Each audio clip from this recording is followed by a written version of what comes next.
everyone!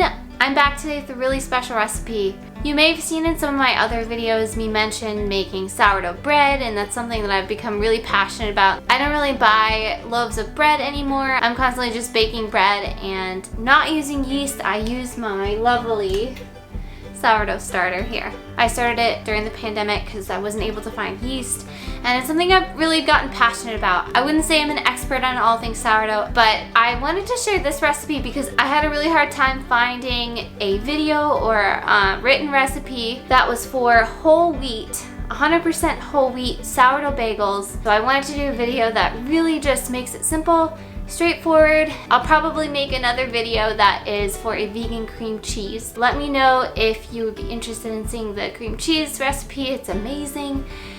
So let's get started in this video.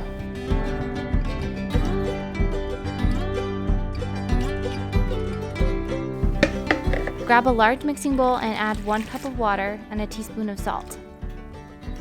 Measure out about 1 cup of sourdough starter and add that in as well. Of course, refeed your starter for your next sourdough adventures. Begin to mix the starter with the water and salt until mostly dissolved. Then you'll add 2 cups of whole wheat flour and stir well until incorporated. At this point, it should still be a pretty wet dough. Then you'll add your final half cup of flour, switching over to using your hands to really start kneading the dough.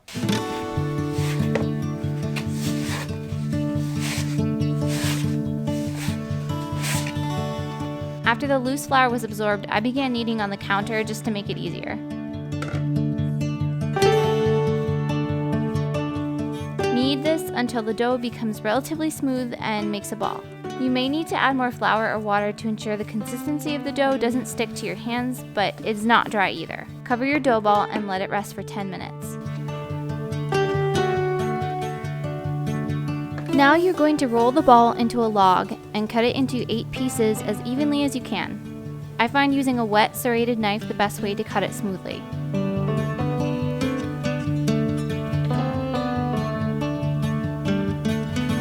Then you'll take each circle slice and gently even it out with your hands into a round disc. They should more or less already be in the shape you need.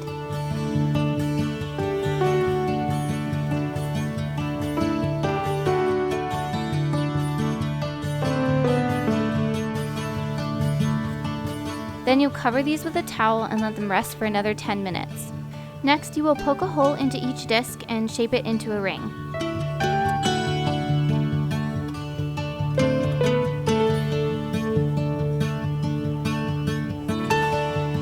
Place these onto a large parchment paper lined baking sheet. And they're starting to look like bagels. Next, I cover the bagels with a dampened towel, followed by a dry towel to prevent the tops from drying out too much. Alright, so that is it for now. We are going to let those proof and ferment for 2 to 4 hours. So depending on how hot your house is, our house is at about 72 degrees Fahrenheit right now. I would say I'll probably give these about 3 hours to ferment. It's not super hot, not super cold. So I'm going to give these about 3 hours and come check back in on them in that amount of time. 3 hours later, I checked on my bagels and they looked like they were ready for their cold, extended fermentation. You're looking for them to be about 25% larger. I covered these again with a damp and then dry towel and put these in the fridge overnight. The next morning, I preheated the oven to 425 degrees Fahrenheit, put on a large pot of water to boil, and made my poppy seed and sesame seed mixture for the topping of the bagels.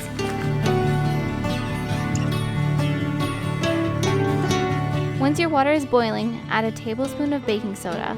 To my understanding, the purpose of this is to help the bagels brown in the oven, and the boiling helps them create an initial crust that prevents the bagels from rising too much during the baking stage, giving them the classic dense bagel texture. Drop 2 or 3 bagels into the boiling water. They should sink to the bottom and rise after 30 seconds or so. I usually gently release them from the bottom as sometimes the dough will stick.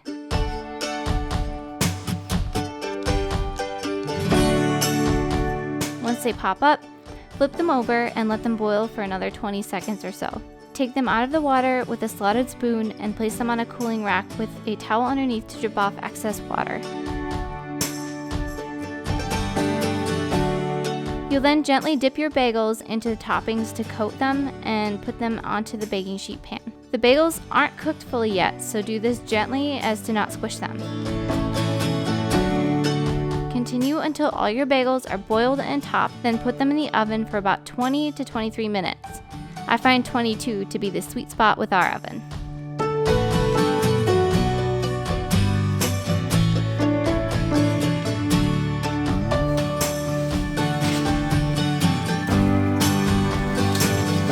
Alright, so the bagels have finished baking. I'm just gonna let these rest for probably a couple of hours. After maybe half an hour, I'm gonna put a towel over them just to keep them from drying out too much. But usually what I do is I'll just put them in a plastic bag and stick them straight in the freezer so they are freshly frozen and ready to go when we want to have bagels. So we will probably do a taste test video, just Cormac and myself, and give you guys a few updates on what's going on with the trailer. Other exciting things happening, so we'll see you in a little bit. Good morning, everyone. It is the following day. I just grabbed these bagels out of the freezer, and I usually just microwave them for a minute to thaw them out and then toast them on the bagel setting in our toaster. We've got some homemade vegan cream cheese.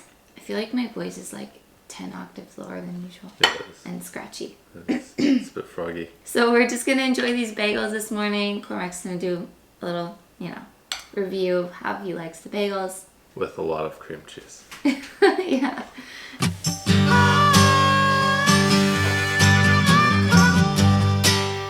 Ow, keep doing that.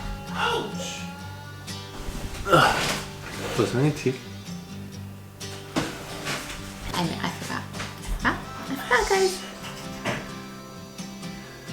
Cheers.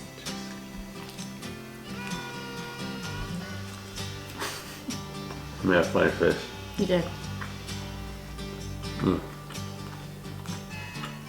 Oh, there's cream cheese. This isn't a cream cheese review. The bagel. It's also very special in that sourdough. Yeah. Has like a bit of a bite to it, not just like regular bread. The flavor. Mm-hmm. Yeah. They're good. They're definitely bagels. Yeah. Definitely tastes like bagel. We just picked up our mini fridges and we got our water tanks delivered this week. And we're looking ahead to finishing painting and doing the plumbing. Yeah. Technically, you're supposed to be prepping food in a, certified kitchen. So we've been looking into different options in the area. So we have a couple places in mind. It's just a matter of, what financially makes sense, like the pricing per hour, the rate for food storage, the cost of all that kind of stuff. There's a lot of associated fees besides just the hourly rate for some places. And the leasing agreement. Yeah, and how long you have to lease for. So for us right now, it's a little bit of weird timing because I'm gonna have a baby in December. So usually places are 6 month or a year lease. To rent, and there's a required certain number of hours you have to rent for every week. And just starting out for a new business, it's tricky because you don't know how many hours you're gonna have and how much food you're gonna be making and how much time it's gonna take you. So it's a bit of a, you don't know where to start, what thing to start with first. So that's kind of where I'm at, thinking through things right now. And most of the food that we're making is going to be pre-prepped and pretty much ready to go, other than assembling in the trailer, just because I hand make everything and there's just no way that I could, run the food trailer and make everything in there the day that we're serving. Most people have grills and things in there that they're just cooking the burgers on the spot kind of thing. We'll have toaster ovens and things to heat things up, but everything is going to be pretty much cooked and ready to go except for assembling. So the food prep part is a really critical piece for what we're doing. Making that whole part of the process really efficient so that because the going rate is what? Roughly $30 an hour. Yeah, $30 an hour for food prep, and the food that I make takes a long time to make, and you're making a lot, so it's a big investment in time and money. But it's exciting that we're at this part of the stage. Yes, it is exciting. We have the beautiful hubcaps, Oh, yeah. wheel wheels, to fill out the whole vintage trailer vibe. The inside of the trailer is looking very nice and very close to being finished, and I'm looking forward to seeing what it ultimately looks like with, you know, all the appliances and looking at it from the outside and being like, that's where my food's being made. Yeah, it should be really cool. Everything going smoothly with the plumbing and everything, and the handing in all the permitting paperwork and stuff, and our inspection going well. We'll determine when we open, but where our goal is next month or so. So we're gonna end this here. We hope you guys really enjoyed the sourdough bagel recipe. Thank you guys so much for watching, as always. Eat more plants.